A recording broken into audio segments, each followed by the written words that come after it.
Hello everybody and welcome along once again to this edition of the Rebel Wide Ball, and we're going to stay with the Olympics for a while. Earlier on in the week there was a welcome home party in Skibbereen for the rowers, Emily Hegarty, Paul O'Donovan and Fintan McCarthy, and because of the whole pandemic and all that, obviously this was to be a confined event, and I think it was by invitation only, about 60 people present. But I did notice there was quite a number of politicians showed up for this one. I thought for myself that you could nearly have a cabinet meeting down in Skibbereen.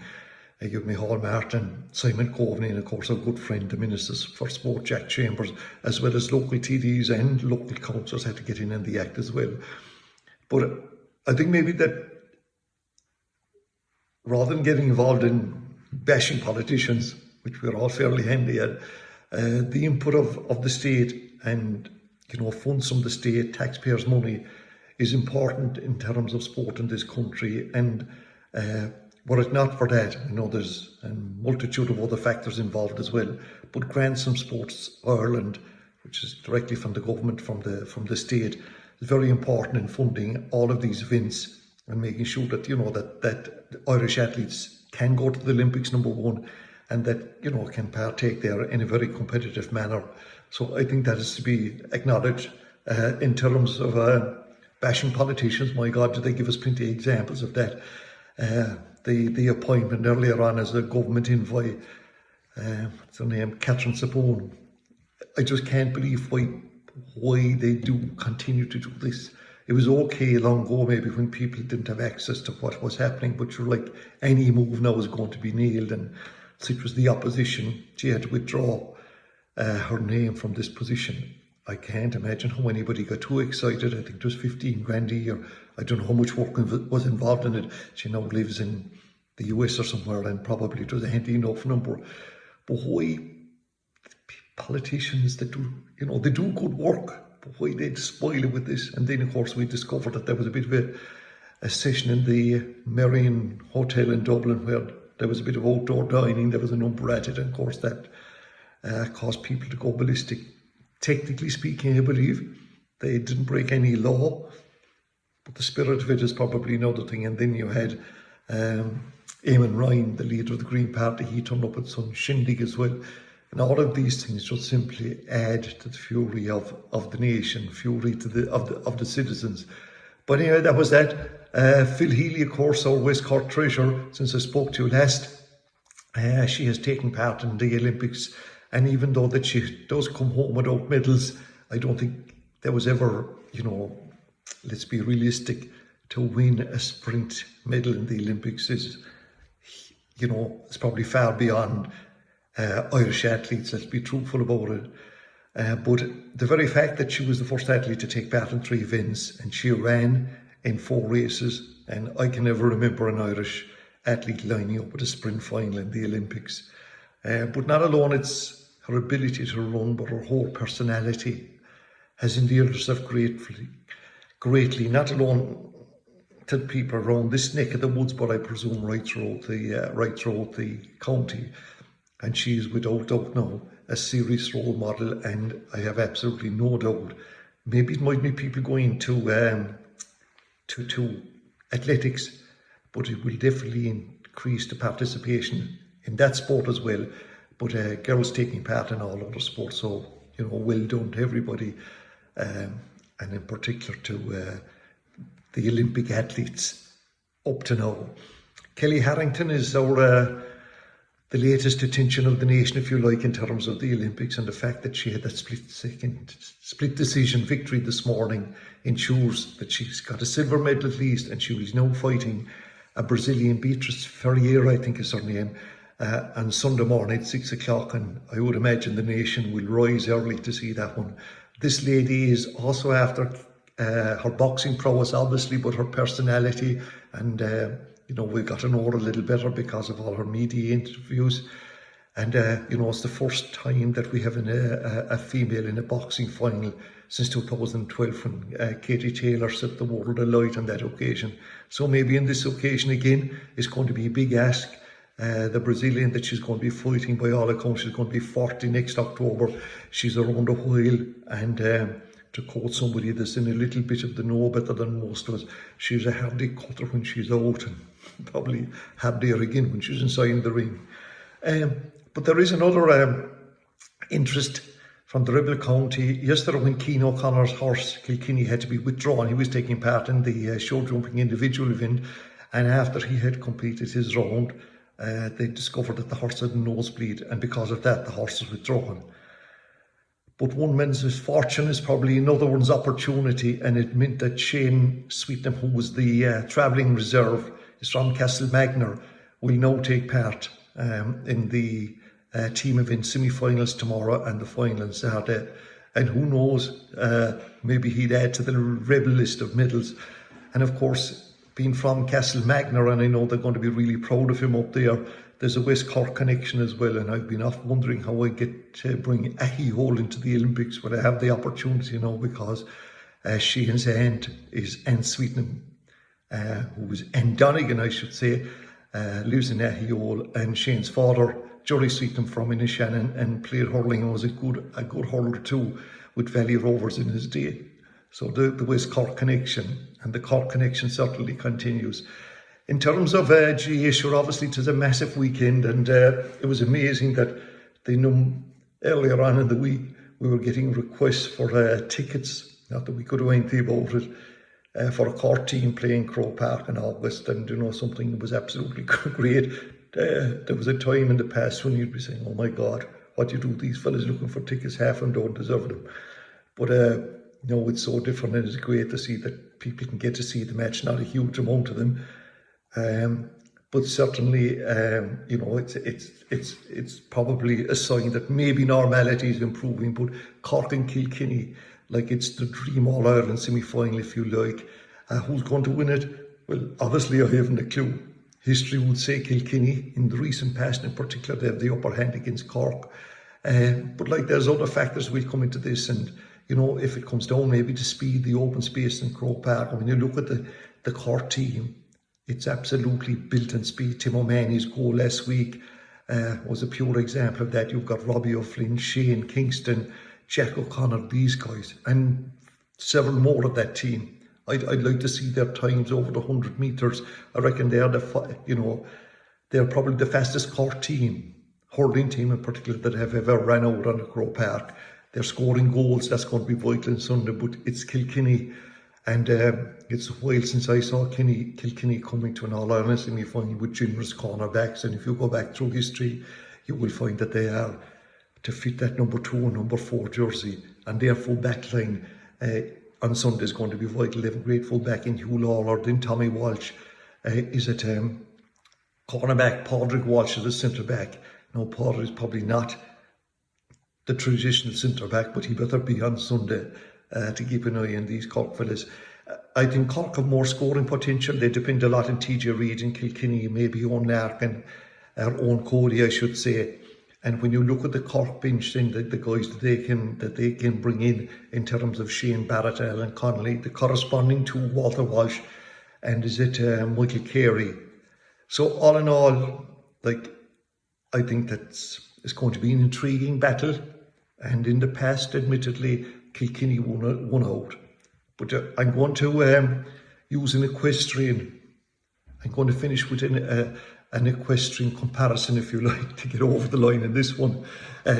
Sometimes people use the expression they were horsed out of it. Well, it's all about making sure that Cork are not horsed out of it. I mentioned Cian O'Connor to you earlier on. Well, do you know the name of his horse? Kilkenny. And if his horse Kilkenny was withdrawn, it meant that the Corkman got in. So maybe that's what we'll go with. That's the guiding fact that Cork are going to emerge victorious on this occasion. Nearer home, we're going to have 3 county finals taking place over the weekend, all on Saturday at 3, 5 and 7, and thankfully the local radio station C103 will be covering all 3, as they should, by the way, on Saturday. And then the first one is the Juno Hurling final, and these are in huge occasions for the clubs, particularly for Juno, to get up and to play in a county board competition, leaving their division behind them.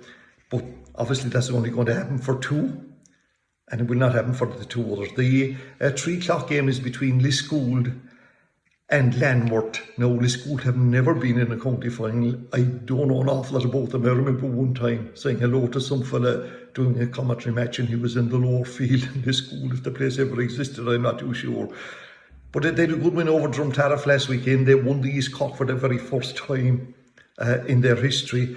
And the fact they're from East Cork, confers a certain hurling prowess upon them. Kieran Cronin, their goalkeeper, he also doubles up because he's the current manager of the Mo Kelly senior Camogie team. They had goal scorers last week in their match against Drumtariff, and Caelan O'Brien and Mark Egerty. Then, of course, they have John Cronin, who would be their best known player, has represented Cork at various ages and was also, involved in, I'm sure, with CIT in the past, and would be their best known player. So it's a big day, obviously, for them. For Harbour Rovers, well, they are Glenmort. Harbour Rovers is their hurling trading name. They're probably better known as a footballing club up there. And, they have won county football titles. They won an intermediate title in 1976. They've won 3 Juno football championships in 54, 71, and the last one in 2009. In terms of hurling, Harbour Rovers have won the North Cork Juno Hurling Championship on 3 occasions, and like the Glenmort team or the Harbour Rovers team, fellas like Brian Gallagher, Tomas Condon, Eric O'Donoghue, David Pine in the middle of the park, Emmett Shorten and Shane O'Riordan are kind of the backbone of the team, and I'm sure there are others that will be stepping up to the plate. It will probably be an emotional final for people from Glenmort because earlier on the week, the club president, a gentleman called Oni McAuliffe, passed away. And anytime you talk to people about Glenmort, this gentleman's name came up. He was a great footballer as he playing for Glenmort and playing for Cork in the 50s. And then he was involved in managing Glenmort teams and Cork minor teams before he assumed the presidency of his club and presidency of the Avondale division. And, these characters in GA clubs that give a lifetime of service. And even as they move on in the years, they're considered important people because of their knowledge. And Oni was one of those. And I'm sure that, he'd be looking down from above and he could be the bit of inspiration that might get them over the line on Saturday afternoon. Then at 5 o'clock, we have the Juno football decider, and that's between Ivleary and Boherbue. My God, these are 2 teams that are there on merit, and they would dearly love to win it. In terms of they've been dominant in their divisions. Boherbue have won the championship in their division on the last 4 occasions, and then you have Ivleary have been champions on 3 occasions. They did meet in a quarter-final a few years ago, and Ivleary were the better team on that occasion. In their semi-finals in the county, Boherbue got over passage, and Ivleary last week were playing Kilmackeby, and I just couldn't believe the score. And I think I said somewhere that I expected Kilmackeby to win it. Maybe I wasn't totally convinced, but I couldn't see the hammering that ensued, on that occasion. So I think this is going to be a really, really massive game. They're 2, obviously, they're miles and miles away from each other. Ivleary's little area, a small rural area outside Macroom, about 10 miles. I said last week it shares a parish with Ballingeary. Probably does. And I think I said something, it doesn't share it very well. Maybe there's a comparison there, because I think Boherbue share a parish with Kishgame, and I'm not too sure they do a great job in that sharing operation as well. But that makes the whole thing even more enjoyable. In terms of, they've excellent players on either team, and like fellas like Kevin Murphy, he's been around a while. He was a Cork minor keeper in his day. Daniel Buckley, Niall Murphy, C.G. O'Sullivan, these all play with Boherbue. Kevin Crimmin around the middle of the park. Then you've guys like Jerry O'Connor, a little injury doubt about him. I'm sure he'll be okay. John Corky and Jerry O'Sullivan. On the other hand, you've Joe Creedon, who's the goalkeeper and was on the Cork panel and was at the start of last year. You've fellas like Finbar McSweeney, Sean O'Leary and Kieran O'Riordan. And up front, the captains are Brian Cronin, Cathal Vaughan, and the Jones brothers, Chris Hogan and Ian Jones. Trying to predict a winner here is again going to be really, really difficult. They are evenly matched, no doubt in the world about that. And you know something, I'm not going to make a call on it. And definitely for both of those, like people do, I know you do, but the consequences of losing a Juno final is that you're not in a county board competition. This is a county board competition right now. You're removed from that and you have to go back down and play in the divisions. And it can be so hard to get out of the division number one and then try and win it. So there are going to be, great occasions. The game between Harbour Rovers and Les Gould is on in Porkerin. The game between Evrera and Boherbury on in Mallow. And the final game in terms of county finals is going to be in Páirc Uí Chaoimh, and that's at 7 o'clock. That's between Ahabolog and I was going to say Courtford, Ahabolog and Éire Óg. And these are basically two neighbouring clubs. There's even a dispute as to who owns the bridge that joins the two of them at Courtford. So the ownership of the bridge may be up for grabs as well on Saturday night.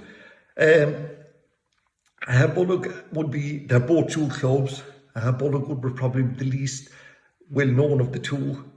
And the fact that I'm well into this broadcast, I wish I could change that comment again when I say the lesser known of them in terms of appearing in county finals. They won I think the Juno Hurling back in 1991 and the Juno football in 2004.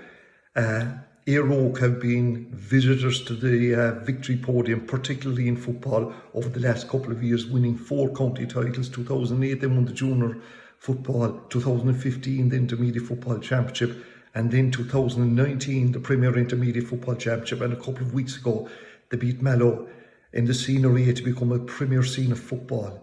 They won 1 county junior back in 1997, and they certainly would be gunning to win that one. Both teams are made up of dual players, so there's huge similarities, but because I suppose that Éire Óg have had more success, we'll give them the tentative vote on this occasion. For Ahabolog, you have Dan O'Deneen is going to be one of their players because he comes from Kilnamartyr. I don't know, see, the only person from Kilnamartyr that plays with them. Paul Ring, he was on the Cork panel as well. Shane Barrett is one of their leading scorers. Aidan Barry Murphy, and an Ahabolog team without a Barry Murphy just doesn't exist. Then you have Matthew Bradley and Sean Fury. These are really outstanding players. On the other side of the coin, the players that won with the footballers are still there with Éire Óg. Owen O'Shea, Colm O'Callaghan, Kevin Hallisey, who's been around for a while, and of course Daniel Goulding, the Cooper brothers, Lar Considine and Dylan Desmond in goal. So that one is going to be an incredibly entertaining game. I think they're all going to be entertaining because of what's at stake. And we wish every one of them the very, very best of luck. They'll provide us with serious entertainment for right through Saturday evening. In Camogie, I think there's only one in the county game, seeing that Cork have gone straight through to the semi-final of the Senior A, but the intermediate championship, they've had 2 victories over Kildare and Antrim, and this weekend on Saturday at 5 o'clock in John Locke's GA Club in Kilkenny, they play Kilkenny in their final game. This team is going really well as well. Of course, I don't have to remind you that all Cork teams are absolutely flying. I'm after forgetting this massive statistic. There's nearly 30 wins out of 32 now at this stage. And so finally, to finish up, a little bit on soccer. Premier League is only around the corner. Those of you that follow the transfer market will realise now that maybe Jack Grealish is the most expensive player that ever played in Croke Park. They reckon he's now worth 100 million. He might be going to Manchester City. So the Premier League will be starting shortly. The Championship is starting this weekend, would you believe? But the League of Ireland and the story of Cork City and Cove Ramblers as they try to get away from the bottom of the table. Cork City play on Friday evening. I think on Friday they play Galway United. They drew last week at UCD, kind of gave up a lead and drew 2-2, but it was a brilliant weekend for Cove Ramblers, going to Shelbourne, who've been unbeaten, and they drew with them. And this weekend, on Saturday night at 7 o'clock, I think they welcome Athlone at the St. Coleman's Park. So yeah, that's that one. Finally, rugby, and for those of you who are interested in the Springboks, my God, what a controversial tour this is. And the final test, because there's 1-1 at the moment, takes place 5 o'clock, I think, on Saturday. But reading some influential writers about rugby, I think this Springboks 2 has shone a poor light on some of the happenings in rugby, and there are no serious concerns that, some of these rules are absolutely outdated. Whenever did we were led to believe that criticising referees in rugby was never done. But my God, when these fellas cut loose, and you had these coaches producing videos of mistakes by referees, they've taken it to a new level. One thing I found difficult to understand about rugby, but they seem to do it, is that you had the refereeing around the scrum telling fellas what they were doing wrong. Like in most other sports, you kind of make the mistakes and you're punished for it. So I think that, the game itself, last week it took 2 hours to complete an 80-minute game. So sometimes when these things happen, better changes will come in place, and the game will probably go back to being the enjoyable spectacle it was at one stage, when there was a lot more running than this grinding physical carry-on that's going on now. So basically, the very best of luck to everybody taking part in sporting activities this weekend, and of course the best of luck to the Cork Camogie intermediate team and the Cork senior hurling team. By the way, the Waterford, there's no talk about it. Waterford and Limerick, they might as well not be playing, but they are playing on Saturday. Can you just imagine if Waterford pulled off the greatest shock, won the Cork Kilkenny game, then take on a real meeting? It's going to have a meaning anyway, believe me you. So until we meet again, take care and mind yourself.